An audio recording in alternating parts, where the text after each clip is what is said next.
A veteran climber embarks on a journey alone into one of the most perilous regions on Earth, the death zone of Mount Everest. It's a place where oxygen is scarce, the cold is merciless, and even the fittest bodies begin to fail. Then, suddenly silence, no radio contact, no team, no lifeline, just one man, face to face with the world's most unforgiving mountain. For days, nothing, until a chilling discovery is made tucked deep inside a narrow, jagged cave near Everest summit, a place so remote, so lethal, that very few ever reach it, and even fewer live to tell the tale. What they found there would spark more questions than it could answer. It all began on a frozen March morning in 2006. Linda Sharp stood quietly in the doorway of her small Yorkshire kitchen, watching her 34-year-old son, David, zip up the final pieces of gear into a battered duffel bag. The air was thick with unspoken dread, but David's eyes held something else on unwavering fire, a resolve she had never seen before. "Don't worry, Mom," he said, hoisting the bag that held his dreams and perhaps his fate. "You're never alone up there. There are always climbers around."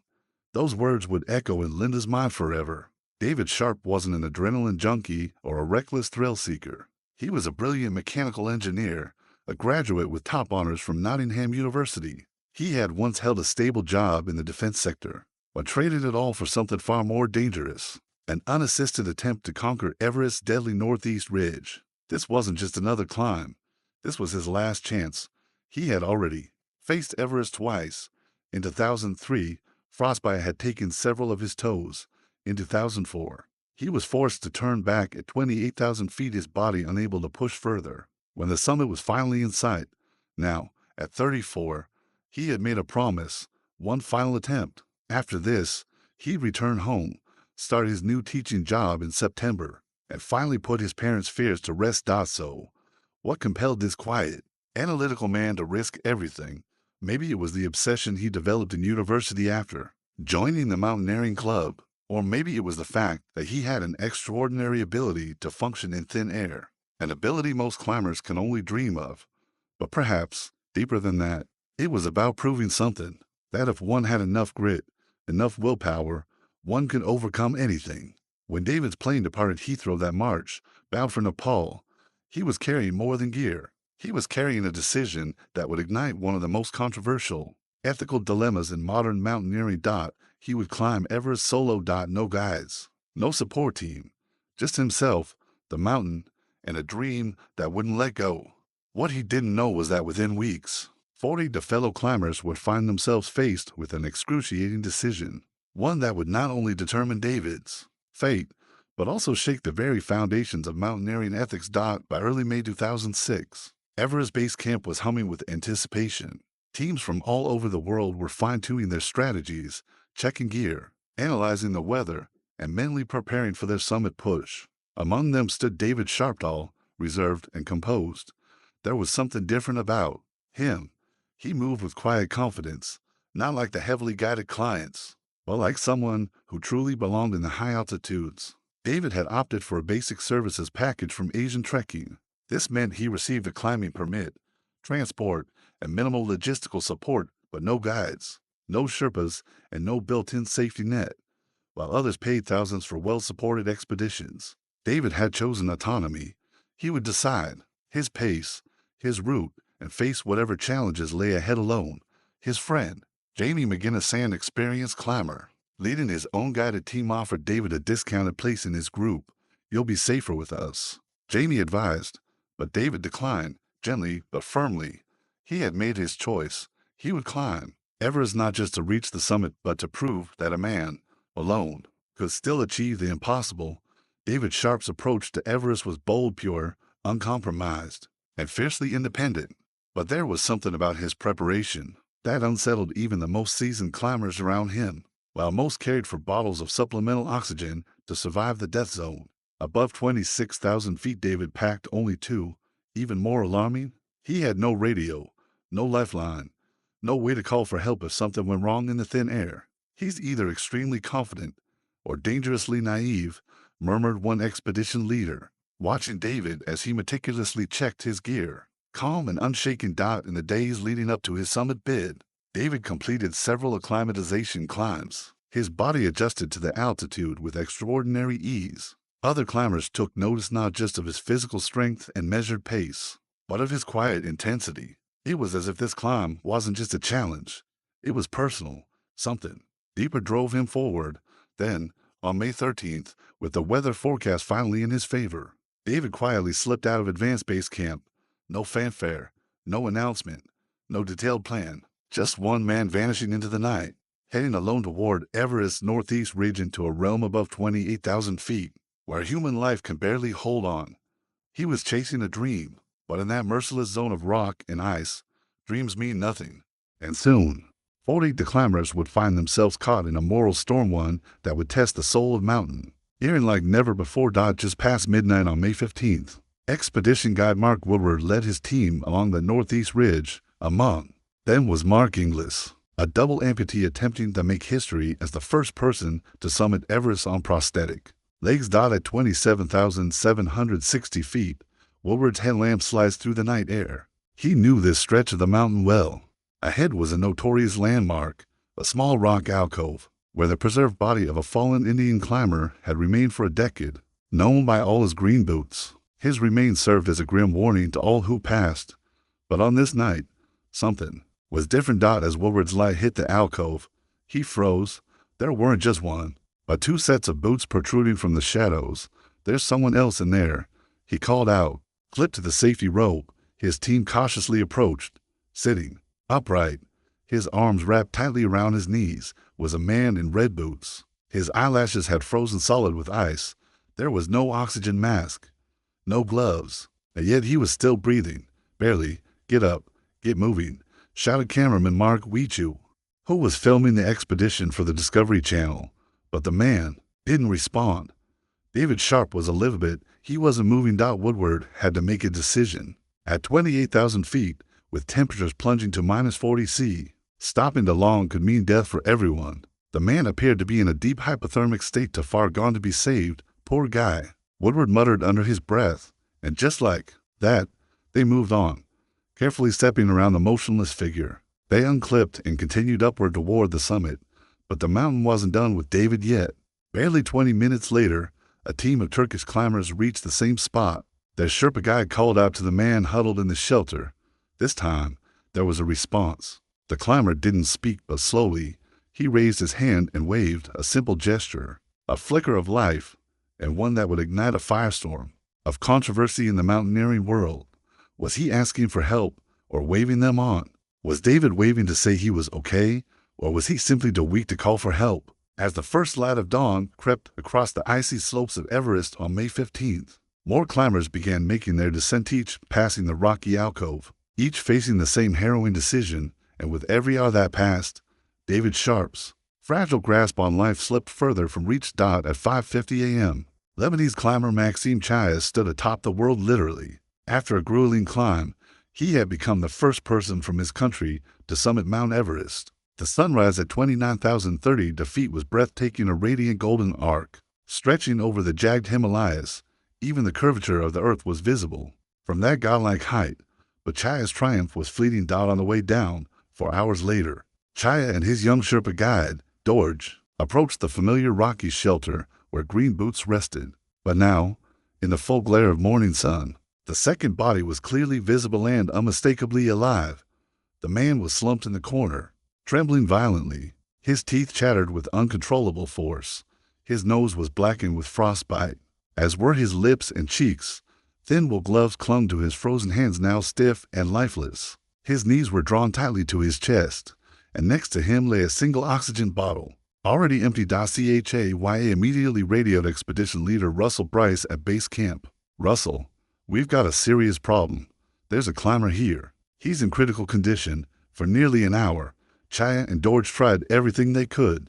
They attempted to deliver oxygen, but the man's body no longer responded. They searched his gear for clues, anything to identify him or locate his team, but they found nothing. No name, no plan, no support. Back at base camp, fellow climbers huddled around the radio. Chaya's increasingly frantic updates cut through the static.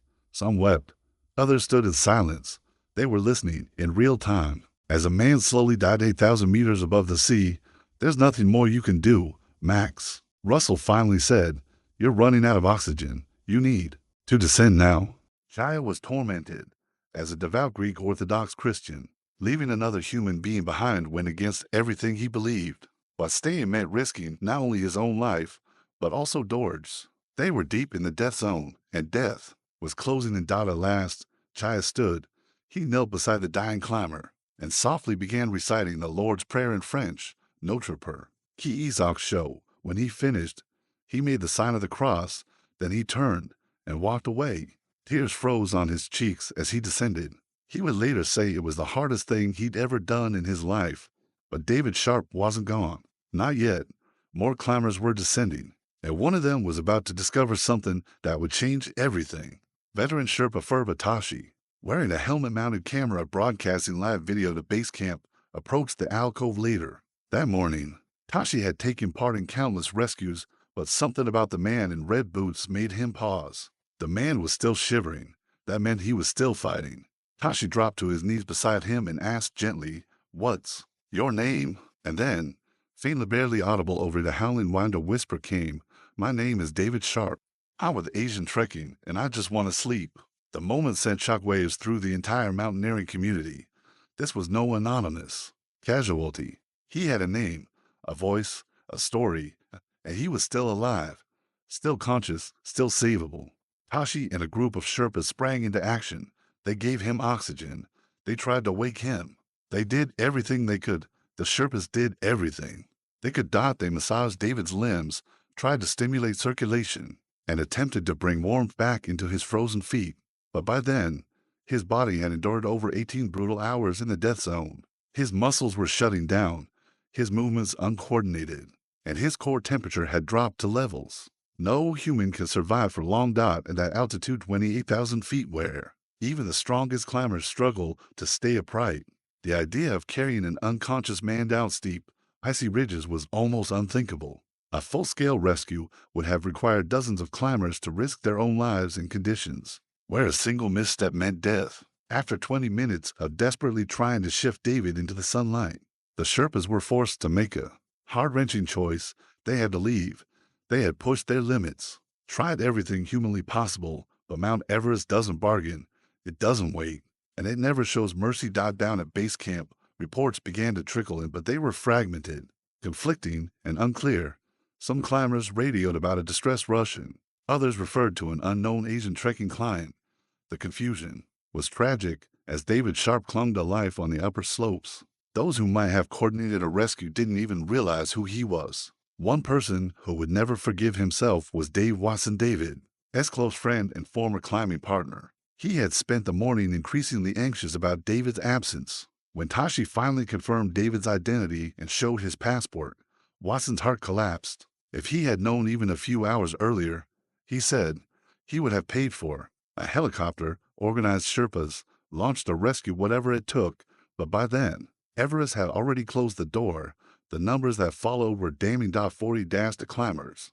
40 the people passed David Sharp in his final 18 hours on the mountain. 42 chances, 42 choices. Some climbers later insisted they thought he was already dead, just another frozen silhouette on the mountain's cold, indifferent flanks. Others admitted they saw him alive, but believed he was too far gone. A handful tried to help but were driven back by the brutal calculus of survival. But the most shocking detail didn't come from eyewitnesses. It came from a camera. The Discovery Channel had been filming an Everest expedition that season.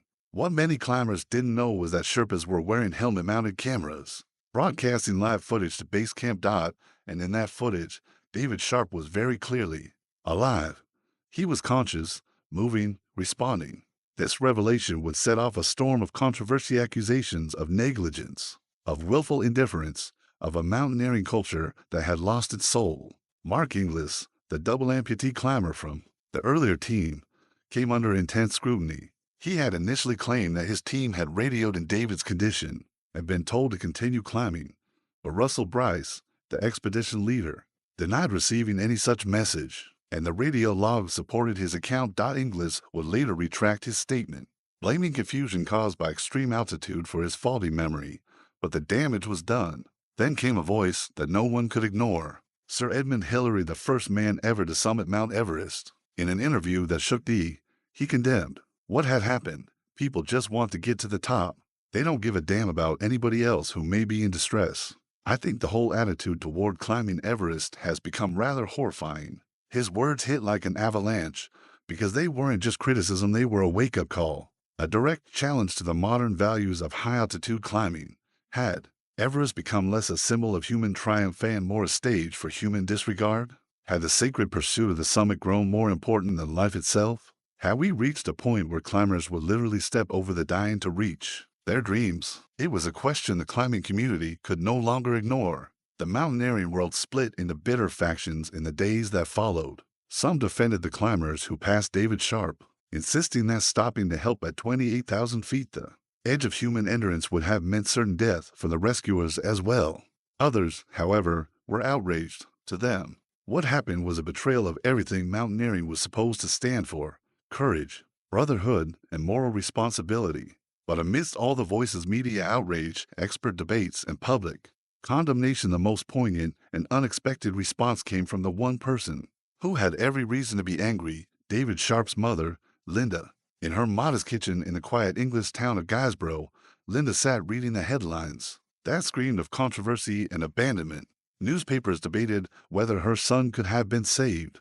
Talk shows questioned the integrity of the 40 climbers who passed him. Experts analyzed every decision made on that frozen slope, but Linda Sharp chose not to join the blame. Instead, she said something that stunned the world and silenced many of her critics: your only responsibility is to save yourself, not to save anyone else. It was not cold. It was not dismissive. It was the voice of a mother who knew her son, truly knew him, and understood the depth of his choices. David had deliberately chosen to climb without a team. He had chosen to carry minimal oxygen. He had chosen a path most others would avoid, and he had done it with full awareness of the risks. Linda knew this wasn't a reckless gamble. It was who David was: passionate, methodical, uncompromising.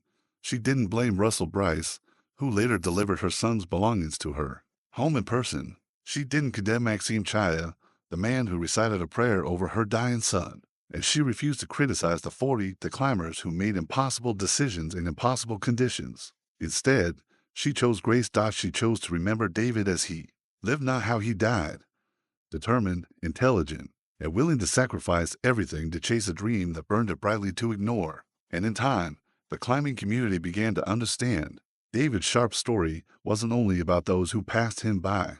It was also about a man who lived with uncommon clarity, who dared to follow his dream to its absolute edge, accepting both the glory and the price. 9 days after David's death, Austrian climber Christian Stengel reached the now infamous alcove. Someone had placed David's red and blue backpack over his face, a final, wordless act of respect. Stengel lifted the bag briefly to confirm his friend's identity, then carefully placed it back before continuing toward the summit. David Sharp's body remained on Everest until 2007, when it was moved out of view. His signature red boots, once a grim landmark for those climbing toward the top, are no longer seen. But his story remains, a story not just of tragedy, but of ambition, of the razor-thin line between heroism and loss, of the cost of choosing to dream boldly when most choose caution.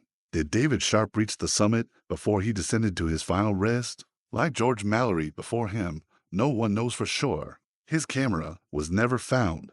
No climbers reported seeing him at the top, but perhaps that question misses the point entirely, because David Sharp climbed Everest exactly the way he wanted to, alone, on his own terms, pushing past fear, past logic, into the thin space where dreams live or die. In the end, Everest didn't claim him because of others' failures. It claimed him because he was willing to give everything for a dream. And in a world where comfort often overrides passion, where caution is prized above courage, perhaps that's the most important lesson of all. Some dreams are worth dying for. Some mountains ask for everything. And the greatest tragedy isn't dying in pursuit of your dream. It's never finding a dream worth chasing in the first place. The 40 climbers who passed David Sharp weren't heroes. They weren't villains. They were human beings navigating the most dangerous place on earth, each making choices that would haunt them for a lifetime. And David Sharp, climber, dreamer, lone soul, remains the man who reminded the world that the summit is never just a place. It's a decision. Human beings caught in an impossible choice in an impossible place. But David Sharp, the quiet engineer who gave up comfort for challenge, security for uncertainty, and ultimately life itself for a fleeting shot at greatness, he became exactly what he set out to be, a man who refused to let fear define the boundaries of his life. And in the end, maybe that's the only thing that really matters. As we close this story, some of you may still be wondering, why does David Sharp's body still remain on Mount Everest? The truth is, Everest is unlike any other place on Earth. And David is not alone. Many climbers, more than 200, still rest on its slopes, preserved in ice, untouched and undisturbed. Here's why. First, the death zone is lethal. Above 8,000 meters, human life begins to unravel. The air is so thin that your body starts shutting down even if you're standing still. Every breath takes effort. Every step drains your will. Even the strongest climbers suffer from exhaustion, hypoxia, and frostbite. David Sharp died at around 8,500 meters deep inside the most unforgiving stretch of the mountain. Attempting a rescue, let alone retrieving a body, is near impossible. In that environment, the risks are overwhelming. Second, the mountain holds on. Within hours, a fallen climber freezes solid, becoming part of the landscape. Extracting a body means using ropes, axes, and manpower to chip them out of ice while clinging to narrow ridgelines with almost no oxygen.